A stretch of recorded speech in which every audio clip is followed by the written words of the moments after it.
15 plus feet of wreckage that had a dozen backhoes trying to pull things off of it.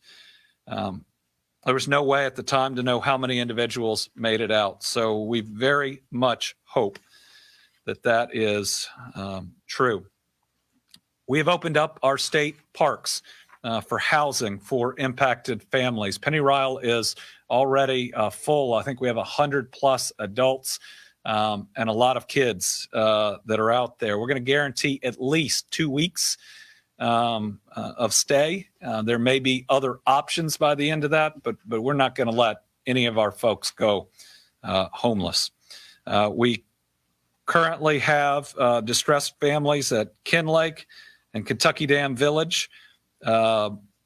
Currently, we have some openings. I'm working with the county judge, Judge Perry in Graves County, to move people from a warming center or shelter to these rooms. We've got at least 58 rooms open at Kinlake. Kentucky Dam Village, we have 30 open. If we can get power to Lake Barkley, we'll open up about 50 more. We do need a little bit of help. We need some volunteers to help us staff the state park. It'll be things like washing dishes and washing clothes, but we could really use that help. So if you are looking for a place to be of assistance, you can contact Director Andy Cassett. His name's Andy, at 502-418-3581. His email, andy.cassett, KASITZ @ky.gov. I hope he's flooded with calls and emails, and we can put as many people to work helping our people out as possible. Just a few more facts about those we've lost. 18 are still unidentified. Of the ones that we know, the age range is 5 months to 86 years, and 6 are younger than 18. Help keeps pouring in from all over the country. Thank you to everyone. We feel your love here in Kentucky. The Team Western Kentucky Tornado Relief Fund, now 31,279 donations, over $4 million raised into it thus far. Do we have the website? Those that would like to help us, that's teamwkyrelieffund.ky.gov. This is a fund associated with the state.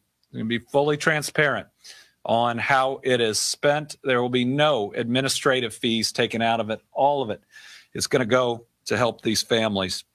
Today, we're announcing the first expenditure from that. We're going to be providing $5,000 in burial expenses for each family that has lost a loved one. We're going to ask the funeral home or group helping out to not charge the families beyond that $5,000.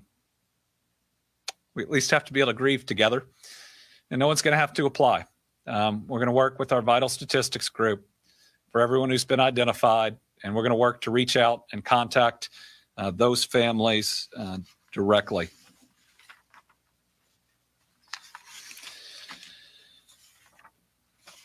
Right now, we think we have about 30,000 Kentucky homes that are without power. Significant debris removal going on right now. But there's just a mountain of waste. It is going to take a significant amount of time. We've got significant livestock dead in all of the areas. There's ongoing cleanup with that too. Department for Community-Based Services in Mayfield suffered damage cannot serve the public at this time. A mobile unit is in process to get down there so it can provide those continuing needed services. Those that have needs for the Department for Community-Based Services can call 1-855-306-8959 or applying for help online through the Connect site. Walgreens in Mayfield is the only pharmacy that has been open. Starting today, Walmart plans to open for prescription fulfillment. This is in Mayfield. If you need a refill, it helps if you can bring your medication bottles. But the pharmacy recognized that you probably don't have them. So if you have a list of your medications, that would be helpful too. Mayfield Nursing and Rehab has been closed due to storm damage and will need to rebuild. All residents have been relocated. Kentucky State Police is asking, especially in the Graves County area, for any family members of missing loved ones, you should report to the office building of His House Ministries to provide a reference standard to law enforcement for identification purposes. It's located at 1250 KY 303 in Mayfield. Anybody who needs assistance in getting there, call 859-267-7775. Kentucky State Police is also using rapid DNA technology to assist in the identification of victims. So they're requesting any family members of missing loved ones to come to that same building to submit DNA so that they can match. Kentucky State Police is also working to verify the information on the candle factory. I know, like the folks in Western Kentucky, I'm not doing so well today, and I'm not sure how many of us are. I was working on getting the confirmed deaths this morning and realized I was writing on the back of notes that one of my kids took from school. And here's what it is. It's notes on inertia. It means that an object that's in motion will stay in motion. So we're going to keep putting one foot in front of the other and push through this. Everybody out there, get the help you need. Take care of yourself, and we'll continue to provide updates. To the people of Western Kentucky, we're not going anywhere. We're going to be with you today. We're going to be with you tomorrow, and we're going to be there with you to rebuild. This is one state, people that love one another. And I think everybody in Kentucky, but also everybody in the country is standing with you. And with that, I'll turn it over to Director Dossett.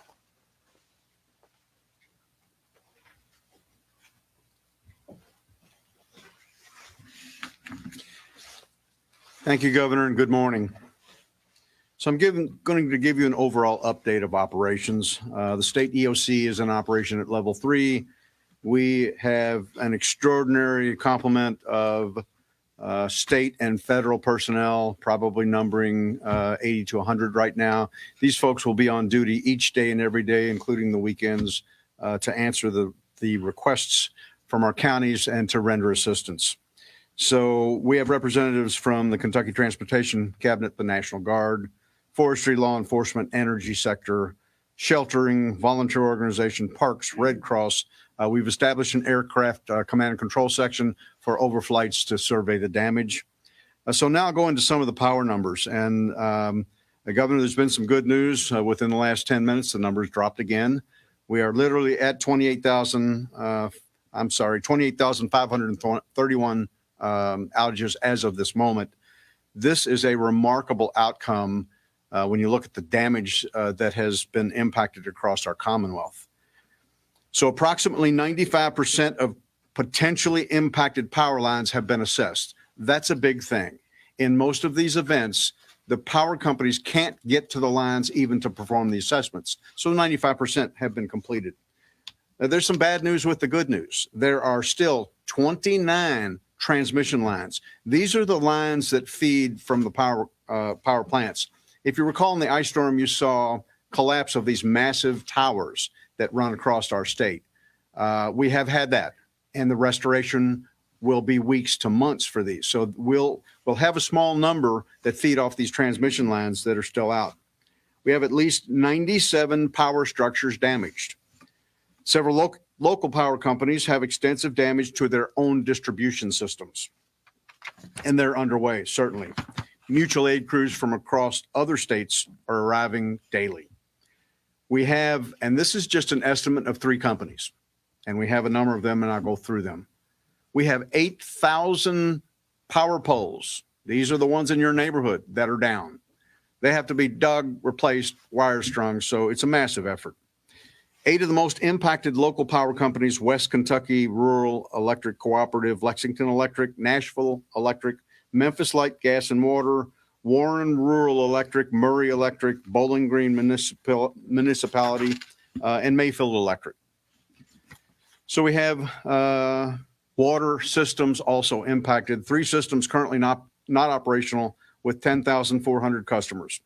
11 systems currently with limited operational capabilities for about 17,000 customers. These are boil water advisories. We're certainly familiar with those in other impacts. The division continues to coordinate with all municipal utilities. We are delivering generators as we speak. Our regional administrator will speak to some of the generation opportunities and things they're bringing over Target here in a second. In Graves, in Mayfield, they're experiencing overload in some circuits, and that is to be expected because of the level of power that they're trying to restore. Generators arrived at Mills Nursing and Rehabilitation this morning, and they've restored heat. We're coordinating with FEMA, the U.S. Corps of Engineers, and Department of Public Health to provide water. Certainly water's in high demand in Mayfield and in other communities. We are bulk drop shipping water, bottled water to command centers across the state in the impact area. We have requested and received, and again, folks, I can't stress the amount of federal support that came so quickly. I can tell you from just being a veteran of now 17 disasters, it takes time to get wheels rolling. We had USAR teams, these are federal urban search and rescue teams, on the ground before I had finished submitting the request. Gracious Sheck, just overnight, approved 3 additional USAR teams to do wide area searches. We're doing the known impact, and now we have to search all of the debris areas. The forward elements of those teams arrived last night when they were requested yesterday. So, folks, pulling out all the stops. In Hopkins, we're providing generation to Dawson Springs Independent School. That's a key issue. That was assessed last night, and we'll have something on the way. In Dawson Springs, obviously, electric is still down and water is being reestablished. Verizon also set some mobile cellular units in place last night. So with that, restoration is ongoing. This, again, is not going to be a week or a month operation, folks. This will go on for years to come. This is a massive event, the largest and most devastating in Kentucky's history. And I'll close with saying the key here is our thoughts and prayers and our hearts go out to all of the victims, to all of the families, and to the families of those who are still missing. This is a horrific event, and prayers will help. Now I'll introduce Gracia Sheck. Gracia was with the governor and I yesterday as we again toured the area with the Secretary of DHS, Alejandro Mayorkas. It's always a challenge to pronounce the Secretary's name. And also Gracia's immediate boss, the FEMA Administrator, Deanne Criswell. These were remarkable folks. I spent the day with them. The governor was with them. They get it and they care. And Gracia, in syncing with Administrator Criswell and Secretary Mayorkas, had our application all the way to the White House with approvals, waiting for the signed document. And that's how quick this thing moves. So thank you, Gracia, and please update us on FEMA.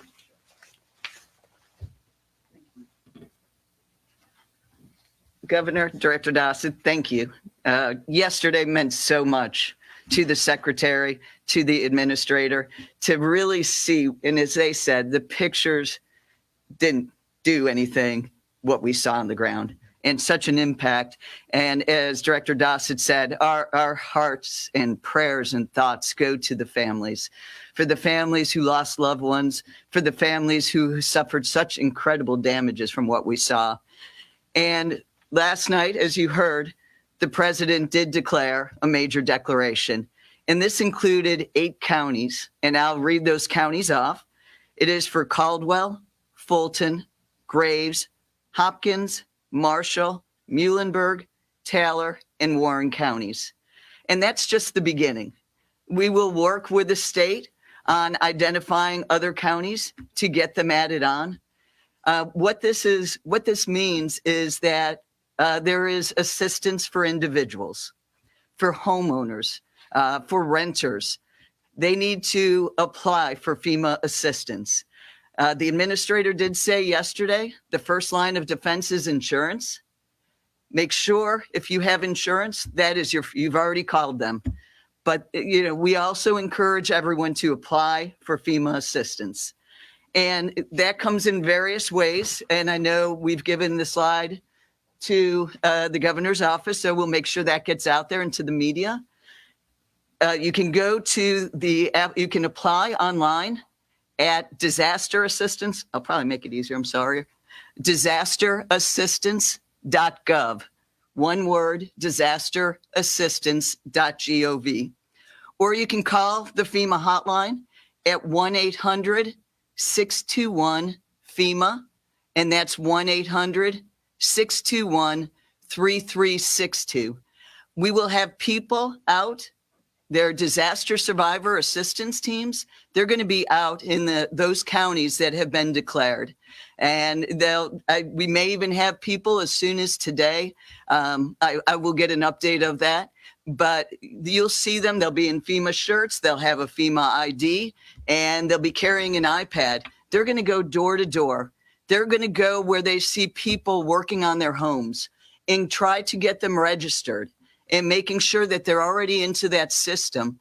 And a person will receive a 9-digit number, and they need to make sure they keep that number, because they can keep going back online and checking their registration and the status of that. So, don't hesitate when you see a FEMA person with FEMA ID come up to you and talk with them, because you may also be able to tell them where we may find other survivors to bring that assistance to them and get them registered. That is the key message today of that, is to register, register, register in any one of those 3 ways. And there's going to be various forms of assistance available to those that are eligible. And that's in forms of a low interest loan with the Small Business Administration, to grants, which could include temporary housing, rental assistance, repairs, other needs assistance, such as medical. We heard people lost their prescriptions, dental, and funeral assistance. So again, I encourage everybody to register. And when you register, one thing is important is to make sure you give a number of where you can be reached. You may be staying with family and friends. You may have lost your cell phone. Make sure you give a number of where you can be reached, because a housing inspector will be reaching out to you. So that's the disaster assistance piece. Now, what came along with the major declaration for those 8 counties is also Category A. Counties were already declared for Category B, which was emergency protective measures, overtime, things that you did in times of the storms for the police, the first responders, the vehicles they used, but also it was available for debris clearance, pushing debris off to the roadside. Now they have received debris, category A, which is debris clearance or debris removal. That is the actual removal of debris, that they may be eligible to be reimbursed up to 75% by the federal government. So I know we spoke about it yesterday. I encourage those public officials to document. We will have people out on the ground. We have FEMA people, Army Corps of Engineer people out on the ground doing debris surveys. They're linking up with the local entities to help guide them through what they need to do, but also looking at possibly private property debris removal, demolition. I know that's a lot of questions that are going to be asked. So we'd like to get those answers as quickly as possible so everything is done the right way so that it could be eligible. And then also we have subject matter experts looking at the water and wastewater systems to see what we can do for emergency repairs, because we know it's important to get those up and running. So we will be working with the locals and state. And again, all of this is in support of the state. They are locked tight with us. There's no shadows between us. So that's what we're doing. And as Director Dossett spoke about, yes, we have 4 urban search and rescue teams on the ground, one being at the Candle Factory, where the 3 others are in Graves County, and they're doing the primary and secondary searches. They've already begun those this morning. And you'll see mobile emergency response support vehicles supporting all of these field elements and the communities with communications and helping them in the short-term need for communications. We have housing experts on the ground today because that's a big question also. We know that there's going to be a need for housing. It's how we get there together, because we know Kentucky's resilient and we need to work together to get to housing. And we're going to strategize with the state on this. And this is for both short and long-term housing. And then in regards to commodities, we have water, meals, cots, and blankets for 15,000 people per day. And we continue to move trucks in every day. And then, as was discussed, we have additional water that's already been delivered. And Director Dossett, we together have been able to do assessments for generators and provide generators to critical public places. So again, it's a great partnership that, we are here to support the state in any of their needs, and we will continue to be here. So thank you again, Governor.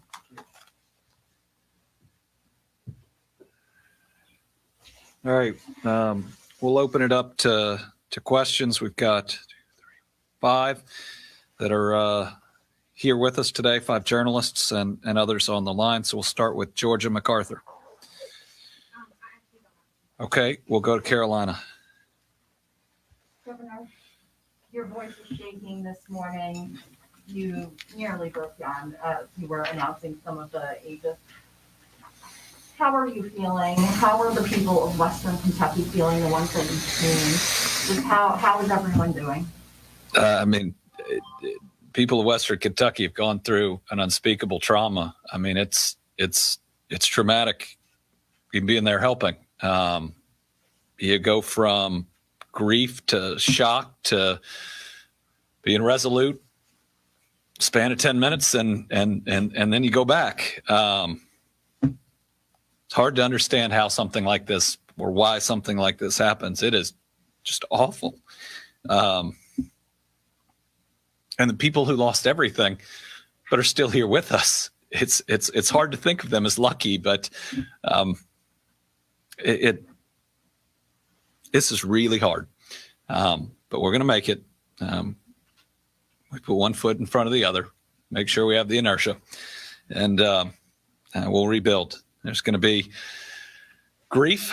There's going to be cleanup. But then we're going to make sure that everybody gets back on their feet.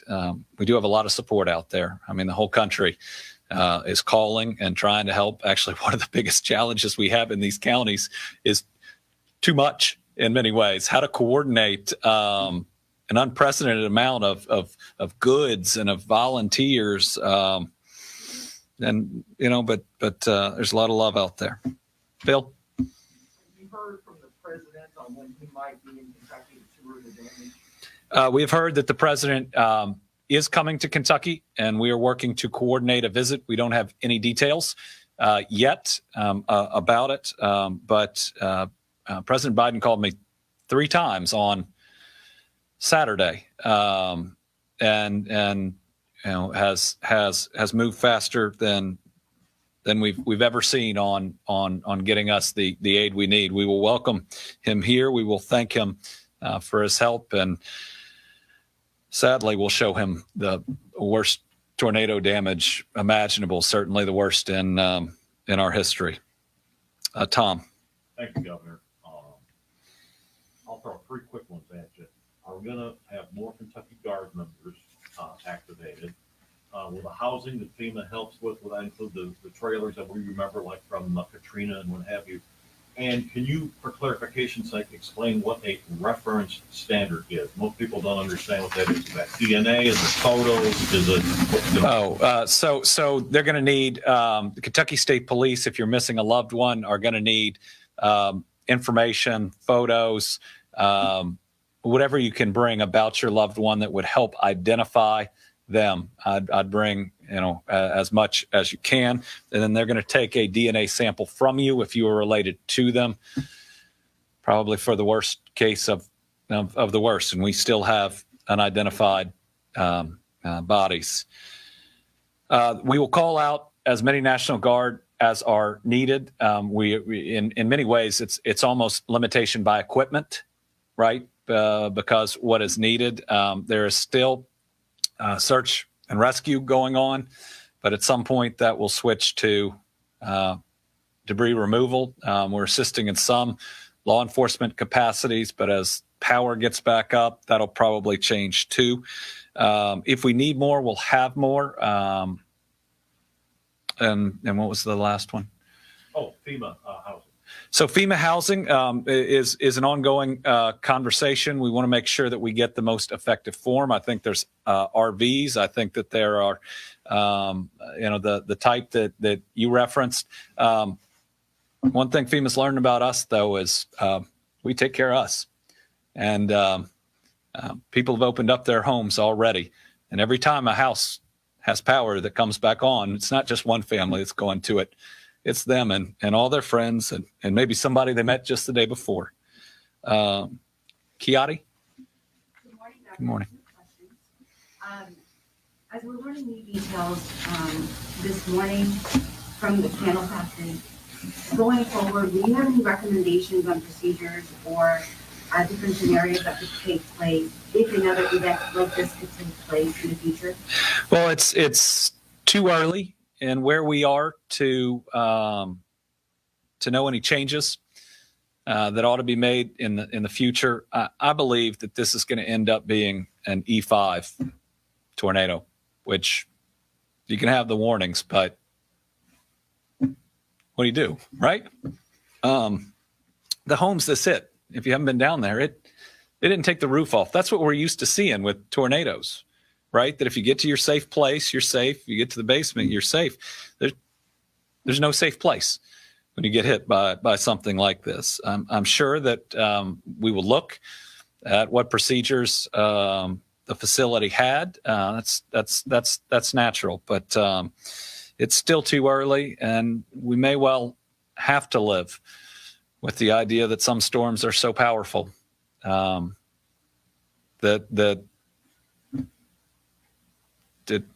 what we can do to protect ourselves is limited.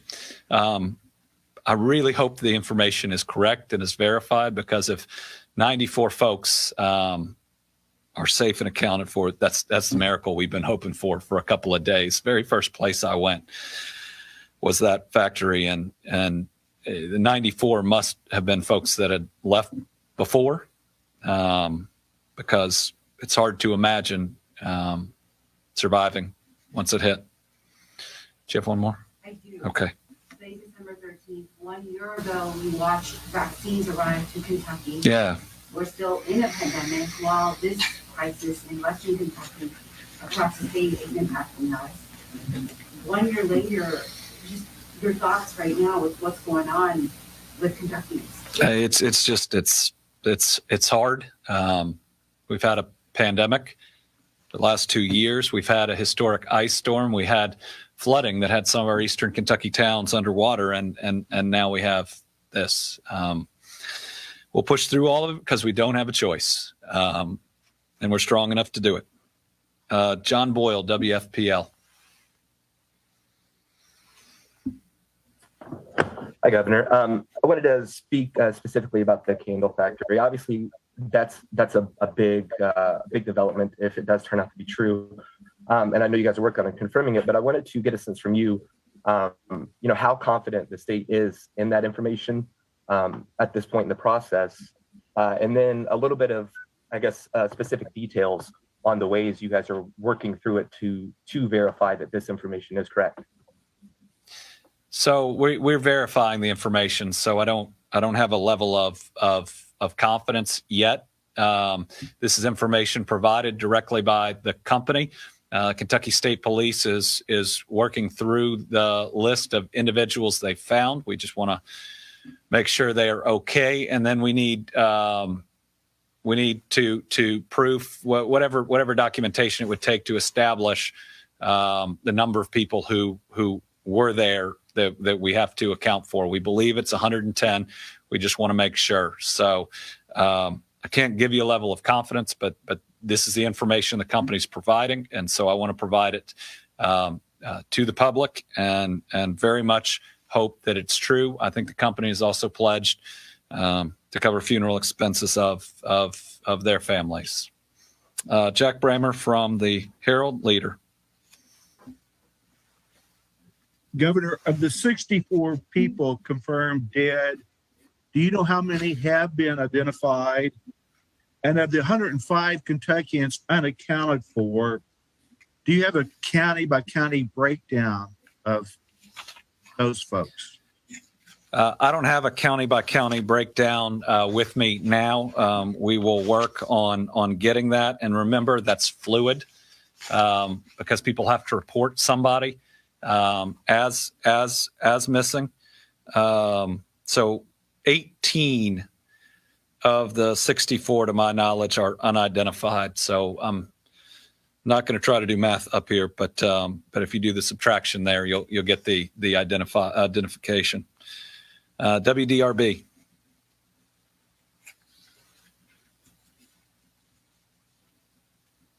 Nope. Okay.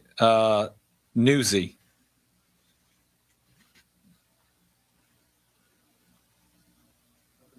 Nope. Okay. Corinne Boyer. Hi, Governor. Your office put out a warning Friday afternoon about the weather that was to hit on Friday evening. Do we know what kind of warning people at the candle factory received?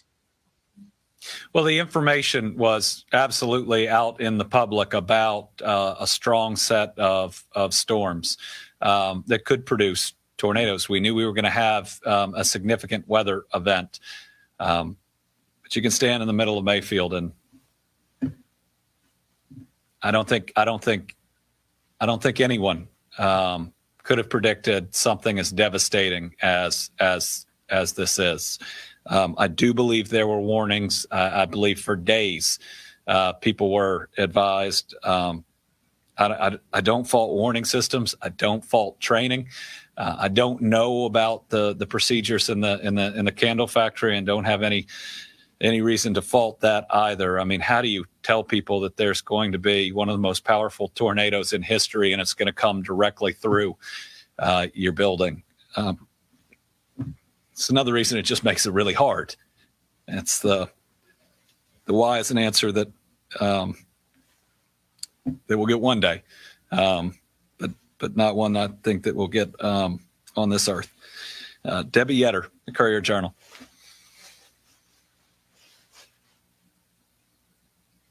Hi, Governor. I'm here. I wanted to ask, in terms of the candle factory, have the owners been cooperating or coordinating with emergency authorities? And ultimately, whose responsibility is it for establishing the deaths? I presume they aren't the official person to do that. And finally, is the search and rescue still going on at the candle factory? And what are you all finding? So the owners made several contacts yesterday, including to my office. We put them in touch. We were standing in the room with the coordinators there on the ground. The company does know or should know, right, who was there, who works for them, and so they're an integral part of being able to contact folks. And remember, you couldn't contact folks for a significant period of time. In fact, I was working with AT&T directly yesterday that got 3 different counties up that had been entirely out, and it's really hard to do search and rescue to help to communicate with each other without it. The Kentucky State Police is the group that's currently verifying the information, and once that's verified, it will become official. Again, really hope it's real. Remember, there's still if the company's information is correct, there's still at least 8 unidentified individuals. So that operation is continuing.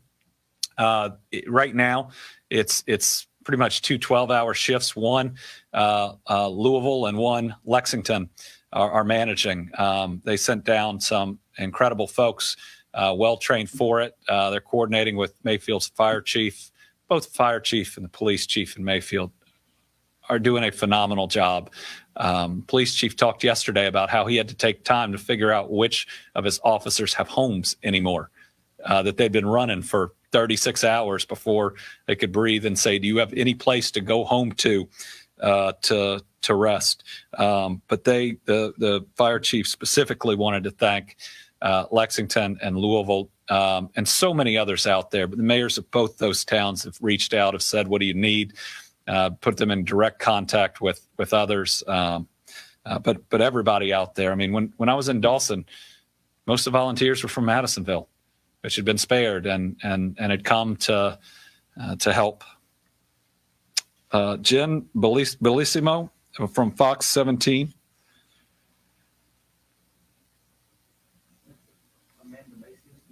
Yeah. Okay. Amanda Macias for CNBC.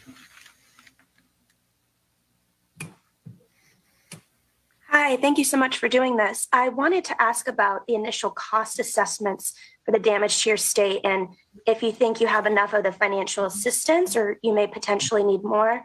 And my second question, are there any big businesses or corporations that have reached out and pitched in? Oh, there are so many. I almost want to say that every business has called or tried to call. I had a voicemail from the CEO of Amazon. I guess he's the CEO of Amazon. He can find my number. And his first name's Andy. Who knew? But all over, and it's actually really hard to process the requests when it's wild when you have like a Fortune 50 company and you say I'll make that call back when I can. The love has been unbelievable. And I guess that's what keeps you going, both from your neighbors and the rest. I don't have yet an estimate on damages, but it's in the hundreds of millions of dollars at least. I said this yesterday. There is not a lens big enough to capture the devastation, and everybody who's come in from FEMA and Homeland have said the same. You stand in the middle of Mayfield or Dawson, where 2/3 of the town are gone, or in that town in Muhlenberg County, and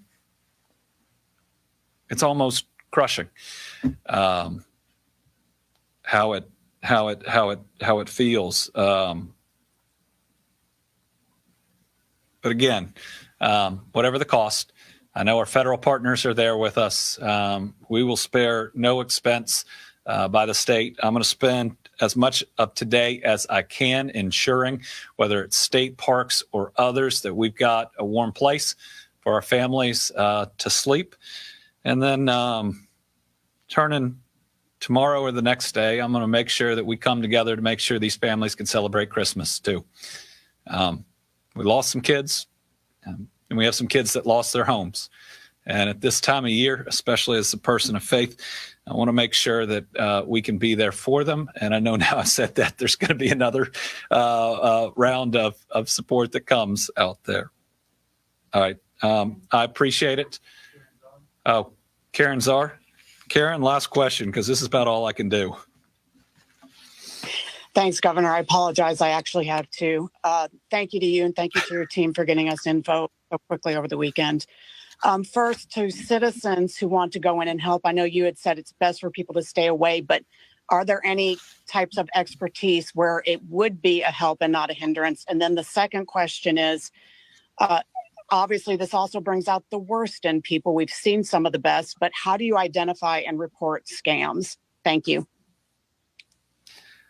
Well, identify and report scams both locally. The Attorney General's office, I know, has also pledged its support. The price gouging statute is in effect.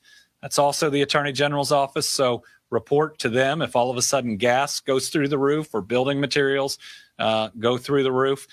Sadly, we have seen that sometimes, but I hope that we won't see it here. A tragedy of this level, hopefully no one will try to take advantage of. What was her other? What was the other question, Karen? Expertise. Oh, well, first, we do need help at our state parks. And, that doesn't take any expertise at all, just chipping in and helping to do the things that support these families. I believe right now that the expertise that is needed is there. All right. To all our folks in Western Kentucky, stay strong. To the rest of Kentucky, if it hurts, it's because you care. To all of you, we love you. We're going to be with you today, tomorrow, and in the years to come.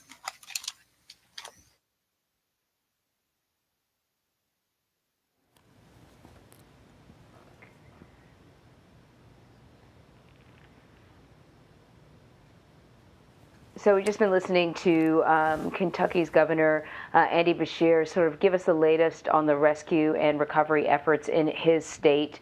What we know now is there have been 64 confirmed deaths. 18 of those people are still unidentified, and he sort of gave us the heartbreaking news that the age range is between 5 months and 86 years. In regards to that candle factory, there's a little bit of a silver lining in that there are fewer deaths, at least at this point, than initially anticipated. Just 8 people dead and 8 still missing. About 110 people were in the building, 94 are accounted for. And they are working hard to figure out, places that these displaced people can go in the meantime. So they talked about opening up their national parks. He wasn't very specific, but I know there are facilities at national parks, hotels there. So, hopefully what he's talking about is opening up rooms so people have at least a safe place to go for now while they figure out what their next step is. And I think, Vlad, when you listened to the governor speak, and he was like this yesterday as well, it is clear the emotional toll that this is taking on him. And you are reminded that, everyone who has been going through this also needs to keep going, that there are jobs or people in need. And even if your house, it wasn't damaged, you still witnessed the trauma, but they've got to keep going. And his voice cracked several times through this press briefing, and I imagine there will be times where we will hear him again trying to hold back the tears as they continue to work through the rubble and look for those who are still unaccounted for. Yeah. Speaking of going, Anne-Marie, they also indicated that the governor had spoken to the President Biden, and that at some point President Biden intends to visit the area, the devastated area, specifically in Kentucky. So we'll certainly be checking in with our White House teams to see what they know of that. Also, the point made that federal aid and response has been lightning quick. One of the administrators there, one of the officials speaking, said he had never seen it. He had lived and worked through several natural disasters in the state of Kentucky, and this was the fastest that federal relief had ever come in his experience. So we'll be looking for more information from that from our reporters over at the White House. Meanwhile, earlier on CBS Mornings, Norah O'Donnell spoke to the mayor and the fire chief of Mayfield, Kentucky, about picking up the pieces following this weekend's tornado outbreak. Here is part of that conversation. First, our condolences, but this is a wonderful town. So many amazing people here that I have met who care deeply about one another. Mayor, how are you doing this morning? This is a tough morning. I don't know why. Maybe I have no sleep, but I'm having a harder time this morning than I have. Maybe adrenaline running out. But it's okay. It's okay. We're still going to be all right. What do people need most here? We need all of our resources. Our infrastructure is so damaged. We have no running water. Our fire tower was lost. A water tower was lost. Our wastewater management was lost. And then there's no natural gas to the city. So we have nothing to rely on there. So that is purely survival at this point for so many of our people. Yesterday, I met Barbara, who lives about 2 blocks from here, and she said, I just want a hot shower. Yes. I mean, some of the most basic things. Chief, your station was hit by this tornado. How did that hamper efforts, and how is everybody? So I have 45 full-time employees. They're all accounted for. They've all reported to work. They are out. They've been. Words cannot describe the bravery, the selflessness that they've exhibited. They worked through the night Friday.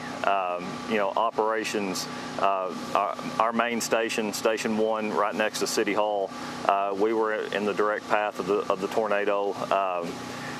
We took shelter in the center of the building. We afterwards, when calls started coming in, we actually had to take my response vehicle, and I had to pull around. And after we took a piece of the roof off of the bank that was lodged, on my truck, we used a tow strap to rip the roll-up doors off of the building just so we could get our fire and EMS vehicles out.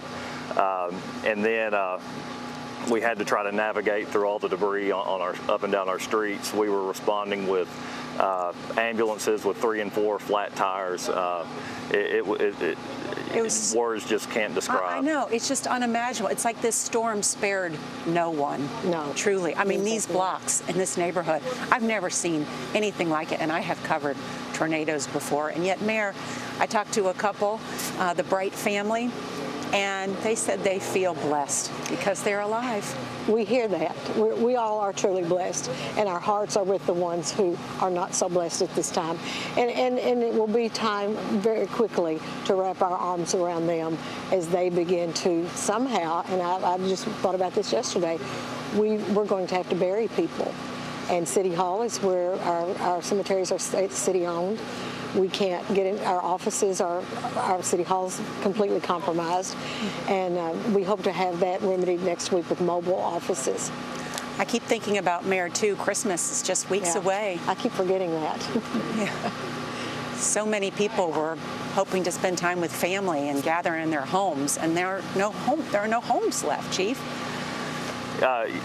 Yes, ma'am. We were at home. I went home for a few hours last night, and I have 3 daughters, and my 2 oldest. They were so concerned, about their friends who live in town and in this area that they don't have a home to have a Christmas tree, much less Christmas gifts. And but the priorities right now are to keep them warm, get them fed, and hopefully a hot shower soon.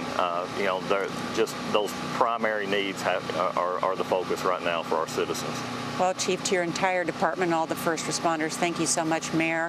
You've been such an inspiration to talk to and listen to over these past couple of days, and know that we are all praying with you and sending. And we certainly appreciate that. Thank you. And you can stream CBS Mornings every weekday at 8 a.m. Eastern right here on CBSN. Iowa is scrambling to hire more nurses as hospitals struggle to fill key roles. There's a major shortage of nurses as COVID cases climb statewide. Kayla James from our Des Moines affiliate reports there's help on the way. Nursing has not seen a shortage like this in a long time. This is the worst that we've seen it. As the pandemic carries on, healthcare providers in Iowa hospitals are taking on more and more patients. Friday's numbers show a record for 2021 with 806 people hospitalized of COVID across the state. Due to the shortages, nurses are being asked to work more hours than they usually work, and work in just harder nursing conditions because patients are sicker. And so our hospitals are hiring nurses that could be from anywhere in the country. Jennifer Nutt is the Vice President of Nursing and Clinic Services at the Iowa Hospital Association. She says hospitals hiring traveling nurses have to pay them more because it's built into their contract. But a sense of relief is coming soon for over a dozen facilities across the state. Iowa is contracting 100 healthcare providers, both nurses and respiratory therapists, to temporarily work in those hospitals. That is to help relieve our smaller hospitals so they can send their sick patients to a larger hospital to help relieve the burden on both sides. The state will use federal money to pay for the contracted healthcare providers as